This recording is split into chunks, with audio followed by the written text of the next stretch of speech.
কি মতামত বা আপনার কি মন্তব্য? যেদিন ঘটনা ঘটেছে সেদিনই প্রাথমিকভাবে যে মন্তব্য সেই মন্তব্য হাসপাতালের সামনেই আমরা করেছি। আমাদের তরফ থেকে যে দাবিটা করা হচ্ছে সেটা হচ্ছে হাইকোর্টের, আমাদের ত্রিপুরার যে হাইকোর্ট, তাতে যারা কাজ করেন বিচারপতি, তাদের কাউকে দিয়ে এখানে সেখানে তদন্তের ব্যবস্থা করা দরকার।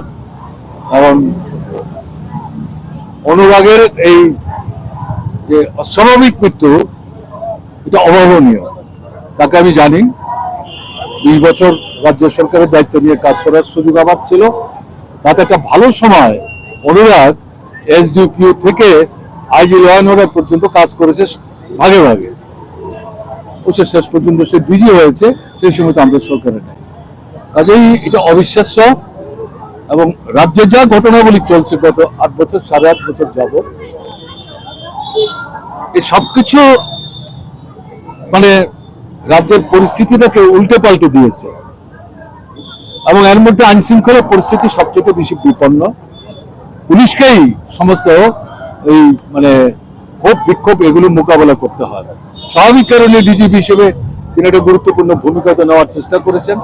ফলে যেটা সাধারণভাবে মানুষের মধ্যে ধারণা তৈরি হচ্ছে যে এগুলো নিয়ে হতে পারে সরকারের সঙ্গে তাদের যারা কর্তা ব্যক্তি বা পরিচালনা করেন হয়তো কোথাও মতান্তর বা ভিন্ন মত থাকলেও থাকতে পারে। যদি এই সমস্ত বিষয় থেকে তার এই অস্বাভাবিক মৃত্যুটাকে আলাদা করে দেখার সুযোগ নাই। তাই নিরপেক্ষভাবে তদন্তের মাধ্যমে তার এই যে অস্বাভাবিক মৃত্যু, তার সঠিক কারণটা উদ্ধার করা এবং যাদেরকে এতে দায়ী বলে মনে হবে তাদের বিরুদ্ধে কার্যকরী ব্যবস্থা গ্রহণ করা উচিত হবে। সেদিক থেকে আমরা এই দাবিটা করেছি।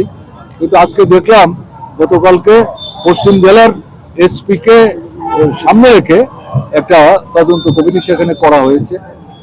সেই কমিটি যাদের নিয়ে করেছে তাদের সম্পর্কে আমাদের কোনো বক্তব্য নেই।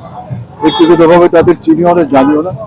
সরকার তো এটা করতেই পারে, কিন্তু এটা কার মৃত্যুর তদন্ত করছে? একজন ডাইরেক্টর জেনারেল অফ পুলিশ, এবং ডাইরেক্টর জেনারেল অফ পুলিশ মানে কি অনুরাগ ধ্যানকরের মতো লোক। কাজে এরকম একটা জায়গায় যে প্রশ্নটা বিভিন্ন দিক থেকে উঠেছে যে হাইকোর্টের বিচারপতি, প্রধান বিচারপতির মানে নজরদারিতে দিয়ে এটা করা উচিত হবে, সেটা দেখে যা মনে হচ্ছে সরকার এই বক্তব্যটাকে গুরুত্ব দিচ্ছেন না, অ্যাভয়েড করার চেষ্টা করছেন। এতে সন্দেহ কিন্তু জানা